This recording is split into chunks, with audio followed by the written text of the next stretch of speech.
السلام علیکم دوستو، ڈرونی یادوں میں ایک بار پھر سے خوش آمدید۔ امید ہے آپ سب خیریت سے ہوں گے۔ آج جو واقعہ ہمیں ای میل کے ذریعے موصول ہوا ہے وہ فیصل آباد سے سرفراز صاحب نے بھیجی ہے۔ یہ ای میل اتنی طویل ہے کہ اسے پڑھتے ہوئے مجھے خود کئی بار رک کر سانس لینا پڑا، کیونکہ اس میں جو تفصیلات ہیں وہ انسان کو دہلا دیتی ہیں۔ اگر آپ اکیلے ہیں تو آپ آیت الکرسی کا ورد کر لیں۔ سرفراز صاحب بتاتے ہیں کہ وہ پچھلے 12 سالوں سے ٹرک چلا رہے تھے، اور وہ کہتے ہیں کہ ہائی وے پر تنہائی کیا ہوتی ہے یہ ان سے بہتر کوئی نہیں جانتا، لیکن اس ایک رات نے ان کے 12 سالہ تجربے کو مٹی میں ملا دیا۔ تو چلیں ان کے اپنے الفاظ میں یہ سفر شروع کرتے ہیں۔ سرفراز صاحب کہتے ہیں، میں کوئی ڈرپوک انسان نہیں ہوں۔ میں نے وہ دور دیکھا ہے جب سڑکوں پر ڈاکوؤں کا راج ہوتا تھا، جب ہم راتوں کو ٹرک نکالتے ہوئے کلمہ پڑھ کر نکلتے تھے، مگر جو اس رات میرے ساتھ ہوا وہ کسی ڈاکو یا لٹیرے کا کام نہیں تھا، وہ کچھ اور ہی تھا۔ بات شروع ہوتی ہے 2 سال پہلے کی۔ میں کراچی سے پشاور کے لیے ایک بڑے کنسائنمنٹ لے کر نکلا تھا۔ ٹرک میں قیمتی سامان تھا، اس لیے میرا کلینر ہمیشہ میرے ساتھ ہوتا تھا، مگر اس دن اس کی طبیعت اچانک بگڑ گئی اور مجھے اکیلے نکلنا پڑا۔ میں نے سوچا 12 سال سے یہ سڑکیں چھان رہا ہوں، اکیلے جانے میں کیا حرج ہے؟ لیکن ہائی وے کی تنہائی جب آپ کی اعصاب پر سوار ہوتی ہے تو آپ کو اپنے سائے سے بھی ڈر لگنے لگتا ہے۔ سکھر سے نکلے ہوئے رات کے 2 بج چکے تھے۔ دھند اتنی زیادہ تھی کہ ٹرک کے وائپر چلنے کے باوجود سامنے کا راستہ مشکل سے نظر آ رہا تھا۔ میں نے سوچا کہ کہیں رک کر چائے پی لوں، مگر اس راستے پر اس وقت سارے ہوٹل بند تھے یا اتنی دور تھے کہ وہاں تک پہنچنا مشکل تھا۔ میں نے ریڈیو لگایا، مگر صرف چرچراہٹ کی آواز آ رہی تھی۔ میں نے اسے بند کر دیا، اور وہی میری غلطی تھی، کیونکہ اس کے بعد جو خاموشی میرے کیبن میں چھائی وہ قبرستان جیسی تھی۔ میں ٹرک چلا رہا تھا اور بار بار میری نظر سائیڈ مرر پر جا رہی تھی۔ مجھے ایسا لگتا جیسے میرے پیچھے کوئی گاڑی ہے، مگر جب میں غور سے دیکھتا تو صرف کالی سڑک اور سفید دھند ہوتی۔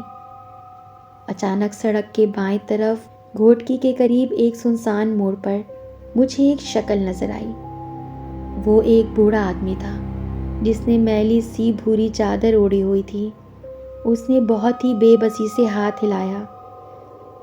آپ یقین کریں اس وقت میرے دل میں خیال آیا کہ مت روکو، یہ خطرہ ہو سکتا ہے، لیکن وہ بندہ اتنا لاچار لگ رہا تھا کہ میں نے سوچا اس سردی میں اسے یہاں چھوڑنا گناہ ہوگا۔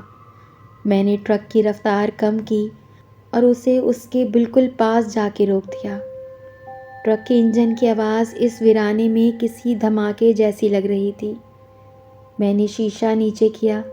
ٹھنڈی ہوا کا ایک تیز جھونکا میرے چہرے سے ٹکرایا، جیسے کسی نے برف کا ٹکڑا مارا ہو۔ میں نے پوچھا، بابا جی کہاں جانا ہے؟ اس نے اپنا سر اٹھایا، لیکن اس کی چادر کا سایہ اس کے چہرے پر اتنا گہرا تھا کہ مجھے اس کی آنکھیں نظر نہیں آئیں۔ اس نے بہت دھیمی اور بھاری آواز میں کہا، بیٹا مجھے سردی ہے، اگر تھوڑی دور آگے چوک تک چھوڑ دو تو تمہاری بڑی مہربانی ہوگی۔ وہ چل کر آیا، دروازہ کھولا اور میری برابر والی سیٹ پر بیٹھ گیا۔ جیسے ہی اس نے دروازہ بند کیا، کیبن کے اندر کا ماحول یکدم بدل گیا۔ ایک ایسی بو پھیل گئی جیسے کوئی پرانی مٹی ہوتی ہے، یا جیسے صدیوں سے بند کسی کمرے کو کھولا گیا ہو۔ میں نے اسے دیکھ کر سلام کیا۔ اس نے بس سر ہلایا۔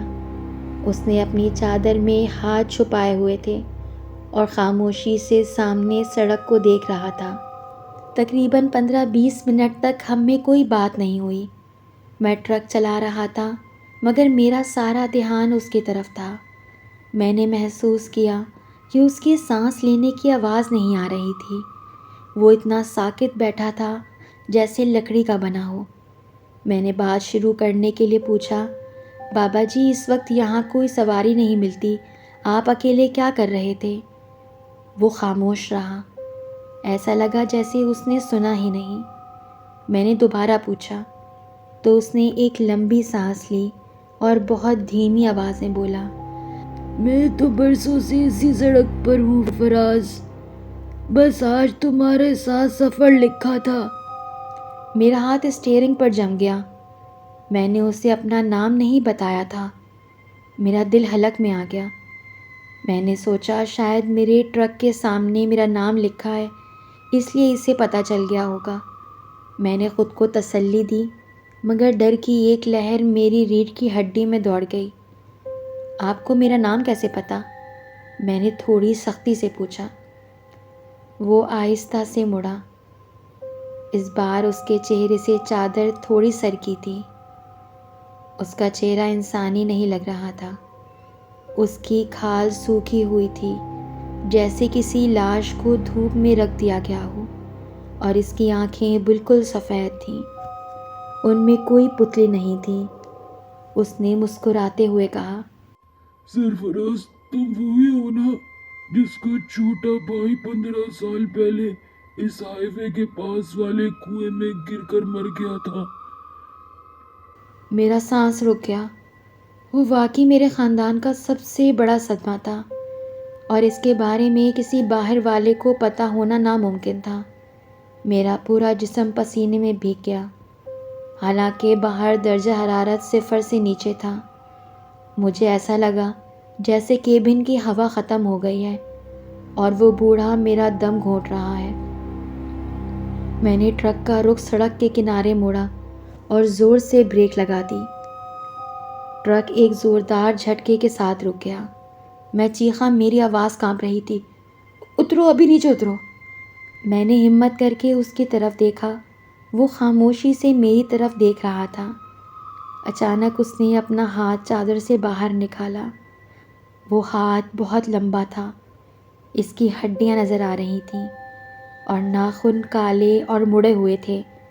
اس نے وہ ہاتھ میرے کندھے پر رکھا۔ اس کا لمس ایسا تھا جیسے کسی نے برف کا ٹکڑا میری کھال پر رکھ دیا ہو۔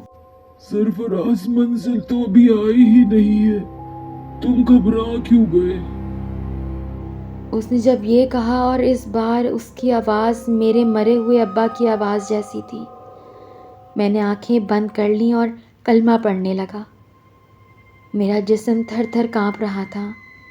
جب میں نے چند سیکنڈ بعد آنکھیں کھولیں تو سیٹ خالی تھی۔ وہ بوڑھا غائب تھا۔ ٹرک کا دروازہ ابھی بھی اندر سے بند تھا۔ شیشے چڑھے ہوئے تھے، مگر وہ آدمی وہاں نہیں تھا۔ میں نے کپکپاتے ہاتھوں سے ٹرک دوبارہ اسٹارٹ کیا اور اسے جتنی تیزی سے بھگا سکتا تھا بھگایا۔ میں بس اللہ کو یاد کر رہا تھا، لیکن ابھی میں نے بمشکل 2 کلومیٹر ہی طے کیے ہوں گے کہ مجھے اپنے پیچھے والے چھوٹے شیشے پر جو ٹرالی کی طرف کھلتا ہے دستک سنائی دی۔ میں نے ڈرتے ڈرتے شیشے میں دیکھا، وہ بوڑھا ٹرالی کے اندر کھڑا تھا۔ اس کی چادر اب ہوا میں نہیں اڑ رہی تھی، بلکہ وہ بالکل ساکت تھا، اور اس کا قد ٹرک سے بھی اونچا ہو چکا تھا۔ وہ اپنا وہی سوکھا ہوا ہاتھ شیشے پر مار رہا تھا، اور اس کے منہ سے اب ایک ایسی چیخ نکل رہی تھی جو ٹرک کے انجن کے شور کو بھی دبا رہی تھی۔